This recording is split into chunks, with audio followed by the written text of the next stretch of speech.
Hey guys, welcome to आरुषि's world. And अभी मेरे पास काफ़ी सारे लोगों के मैसेजेस आ रहे हैं कि आप में से काफ़ी सारे लोगों के पास आपके यूनिवर्सिटी के ऑफ़र्स हैं, अलग अलग जगह से ऑफ़र्स हैं, क्योंकि हम एवरेज 5 to 6 यूनिवर्सिटीज़ में अप्लाई यूजुअली करते ही हैं। तो अब मल्टीपल ऑफ़र्स के साथ ये डिसीजन लेना कि कौन सी यूनिवर्सिटी फाइनलाइज़ करनी है, आई फील ये सबसे चैलेंजिंग डिसीजन होता है। आई विल नॉट लाई, मेरे लिए ये सबसे डिफ़िकल्ट डिसीजन था। मेरे पास ऑफ़र्स थे लाइक कोलंबिया यूनिवर्सिटी का, तो आईवी लीग का वो टैग छोड़ना है या लेना है वो डिसाइड करना, और या फिर पेन स्टेट जाना है, एनसी स्टेट आना है, सैन होजे स्टेट, लाइक मेरे और 4 या मेरे शायद 5 एक्सेप्टेंसेस थे या 6 यूएस में। तो वो डिसीजन सबसे डिफ़िकल्ट डिसीजन था। तो क्योंकि आपको बहुत सारी चीज़ें फैक्टर इन करनी पड़ती हैं, तो मैंने सोचा कि मैं ये वीडियो उसी पे बनाऊंगी कि मैंने कैसे अपने लिए पर्सनली डिसाइड किया। एंड अगर आप अभी उन्हीं सिमिलर शूज़ में हैं कि आपको नहीं पता कि कैसे कौन सा ऑफ़र एक्सेप्ट करना है कौन सी यूनिवर्सिटी का, so I thought I will walk you through my perspective on it कि मैंने कैसे डिसाइड किया था। सो सबसे इम्पॉर्टेंट पॉइंट है योर कोर्स करिकुलम, कि आप वो फैक्टर आउट नहीं कर सकते कि एट द एंड आप पढ़ने के लिए ही आए हो। तो आप यूनिवर्सिटी का सबसे पहली चीज़ है कि जितने यूनिवर्सिटीज़ के ऑफ़र लेटर्स हैं सबका एक एक करके course curriculum and course structure check करिए। कभी कभी उसमें ही चीज़ें बहुत एविडेंट हो जाती हैं, जैसे मैं एग्जांपल दूंगी, मेरे केस में हो गई थी देख के ही कि जैसे जब मैंने एनसी स्टेट का करिकुलम देखा था और मैंने San Jose State University, California State University जो है सिलिकॉन वैली में थी, मैंने सिलिकॉन वैली की लोकेशन के कारण वहाँ अप्लाई किया था। तो मैंने जब उनका कोर्स करिकुलम देखा और एनसी स्टेट का देखा तो विद इन सेकेंड्स मेरे लिए बहुत एविडेंट था कि मैं एनसी स्टेट ही जा रही हूँ, ये पक्का नहीं था, लेकिन सैन होजे स्टेट नहीं जा रही हूँ, ये एक सेकेंड में मेरे बारे में पता चल गया था, क्योंकि उनका करिकुलम बहुत वियर्डली चैलेंजिंग लगा था मुझे। मतलब मैं अपनी डिग्री को इंजीनियरिंग से मैनेजमेंट में स्विच कर रही थी, तो वहाँ पे प्री रिक्विजिट्स थे कि आपको उसके लिए क्रेडिट नहीं मिलेगा, बट आपको बिजनेस का, इकोनॉमिक्स का, ये सब कोर्स लेने पड़ेंगे in addition to your course work. And I was like नहीं, ये मैं नहीं कर पाऊँगी, इतना सारा course work plus part time job, इतना कुछ हैंडल नहीं होगा। तो इसलिए आई वुड से कि compare the course curriculums of all the different universities जहाँ के आपके पास ऑफर लेटर्स हैं। एंड इसका add on point, second point मैं इसमें ये बोलूँगी कि after you have looked at the course curriculum, ये देखिए कि उसका जो कोर्स का स्ट्रक्चर है, how well does that align with your goals. तो उसके लिए आई वुड से कि आप ज़्यादा लंबा नहीं तो भी अपना 2 साल या 3 साल आगे का गोल तो ये सोचो कि where do you see yourself working, आप अल्टीमेटली इस डिग्री से अचीव क्या करना चाहते हो।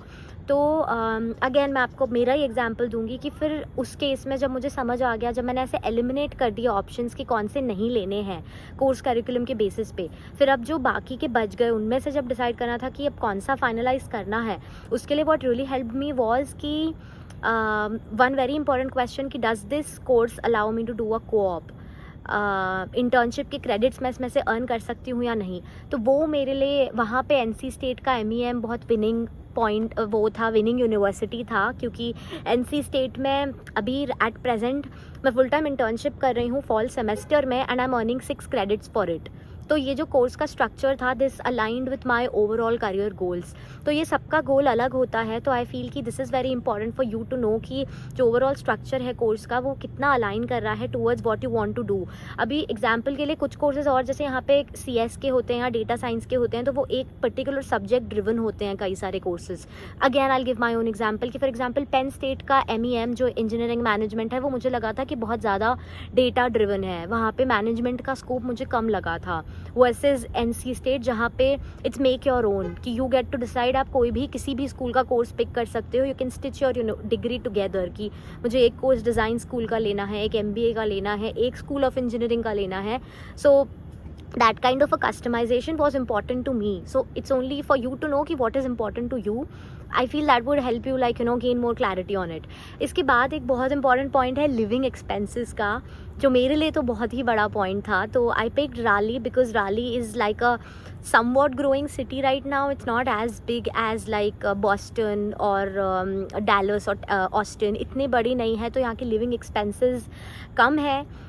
तो आई मीन मेरा थर्ड पॉइंट यही है कि फैक्टर इन आप ये भी करिए कि how important is a budget for you. अगर आप बजट वाइज आपके पास कंस्ट्रेंट्स नहीं हैं, तब तो go for the top tiered university और the university that meets all the other criterias. But अगर एक बजट भी एक रेस्ट्रिक्शन है, तो फिर ट्राई फाइंडिंग अ सिटी जहाँ पे living expenses versus the overall return on your investment वो अच्छा मिले। तो राली मेरे लिए अच्छा ऑप्शन इसलिए था क्योंकि लाइक राली में अभी बहुत रैपिड पेस पे ग्रोथ हो रही है। जो रिसर्च ट्रायंगल पार्क है यहाँ का, और एप्पल अपने एक ऑफिस यहाँ पे लेके आ रहा है, माइक्रोसॉफ्ट का ऑफिस है, यहाँ पे IBM का बहुत बड़ा ऑफिस है, सिस्को के बहुत बड़े बड़े ऑफिसेज हैं। तो जो रिसर्च ट्रायंगल पार्क है वो बहुत रैपिड पेस पे ग्रो कर रहा है, वाइल मेकिंग श्योर कि राली में स्टिल अभी भी जो लिविंग एक्सपेंसेस हैं वो एक नॉमिनल है फॉर एन इंडियन स्टूडेंट।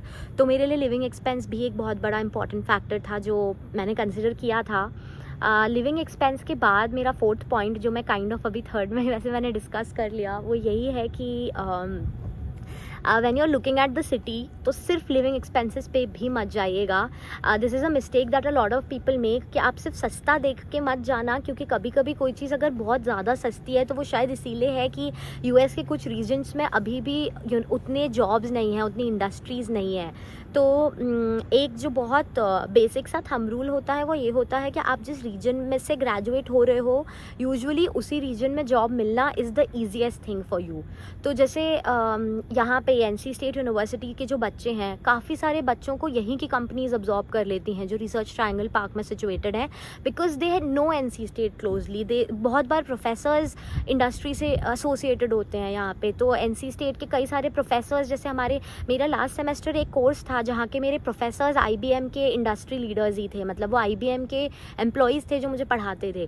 तो ऐसे में सिर्फ लिविंग एक्सपेंसेस पे मत जाइएगा, ये देखिएगा कि आप जिस रीजन को पिक कर रहे हैं वहाँ का जो ओवरऑल मार्केट सिनेरियो कैसा है, वहाँ पे किस तरह की कंपनी सिचुएटेड है, वहाँ पे इंडियंस कितने रहते हैं। इंडियंस रहने का के दो like it's a two fold advantage कि एक तो यही कि आपको होमली फील होता है अगर इंडियंस उस रीजन में हैं।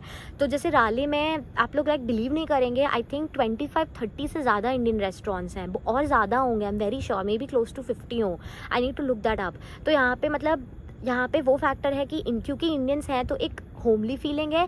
दूसरा जो टैंजिबली लाइक प्रोफेशनल वे में टैंजिबल पॉइंट है वो ये है कि अगर इंडियंस हैं तो उसका मतलब है कि यहाँ पे जॉब्स हैं, मतलब यहाँ पे कंपनीज H1B स्पॉन्सर करती हैं।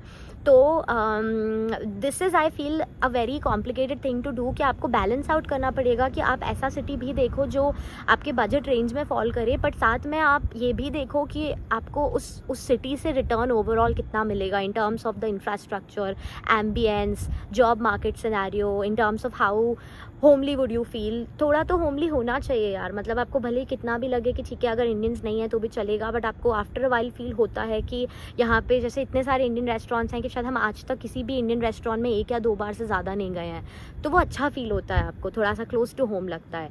तो ओवरऑल मैं पूरी चीज़ को कंक्लूड करने के लिए यही बोलूँगी कि do a benefit cost ratio analysis, कि आप जितना पैसा डाल रहे हो डिग्री में उसके हिसाब से आपको रिटर्न कितना मिल रहा है। और लास्ट चीज़ मैं फिर भी यही बोलूँगी कि आप लास्ट में जो डिसीजन लो मेक श्योर वो आपका खुद का हो, क्योंकि आप 6-7 लोगों से 8 लोगों से बात कर लोगे, सब आपको अपना पर्सपेक्टिव बताएंगे। जैसे मेरा पर्सपेक्टिव बहुत अलग हो सकता है किसी और से। मेरे को कोलंबिया से एडमिट था and I turned that down and I have my reasons for it. आप शायद किसी और से बात करो, वो ये बोलेंगे कि नहीं you should not turn down an Ivy League degree. मतलब मेरी ऑल्टरनेट लाइफ यही होती अगर मैं कोलंबिया गई होती कि अभी मैं NC स्टेट की जगह कोलंबिया से ग्रेजुएट हो रही होती, मेरे पास आईवी लीग का टैग होता, मेरे लिए वॉल स्ट्रीट पे जॉब ढूंढना बहुत ज़्यादा ईजी होता क्योंकि मेरे पास डिग्री होती आईवी लीग की। Now I don't have all those things but I don't regret that, क्योंकि मेरे प्रायोरिटीज़ अलग थे, मेरे फाइनेंशियल कंस्ट्रेंट्स थे कि मुझे एक लिमिटेड फंड्स के साथ में देखना है कि मुझे बेस्ट डिग्री कहाँ से मिल सकती है। मुझे ये चाहिए था कि मेरी जो डिग्री हो वो इंडस्ट्री ड्रिवन हो। तो जैसा कि मैंने बोला कि NC स्टेट का MEM मुझे अलाउ करता है कि आई am earning 6 credits which is a lot. 6 credits मुझे सिर्फ मेरी इंटर्नशिप से मिल रहे हैं, तो मेरे लिए वो सब चीज़ें इंपॉर्टेंट थी। तो इसीलिए इस वीडियो में मैंने सिर्फ वो पॉइंट्स डिस्कस किए, some important points that you should consider and you should factor in. Final decision सिर्फ आपका होना चाहिए क्योंकि आपको ही आगे यहाँ पे पढ़ना है। और कई मोमेंट्स फिर ऐसे आते हैं जब आप अकेले होते हो, तो अगर वो डिसीजन आपका खुद का नहीं है तो आपको बहुत ईजिली रिग्रेट हो सकता है। So what my final advice would be is really this कि make your own decision, make your own choice I feel the most logical way would be कि आप अपना एक प्रॉपर गूगल शीट बनाओ, वहाँ पे आप अपनी चीज़ें लिस्ट डाउन करो, what is highly important to you, what is moderately important, what is not important at all.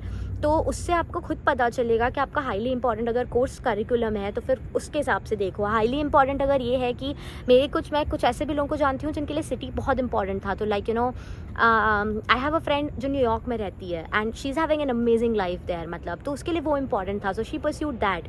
मेरे लिए ये इंपॉर्टेंट था, तो I am in a tier 2 city, like a smaller city and doing my masters from here.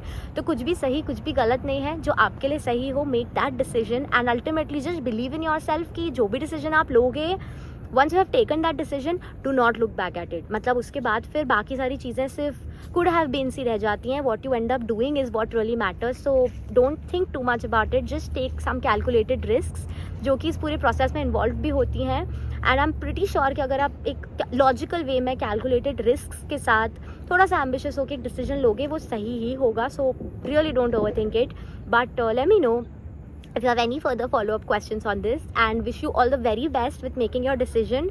मैं अगर और किसी तरह से हेल्प कर पाऊँ तो प्लीज़ बताइएगा, and bye bye, take care.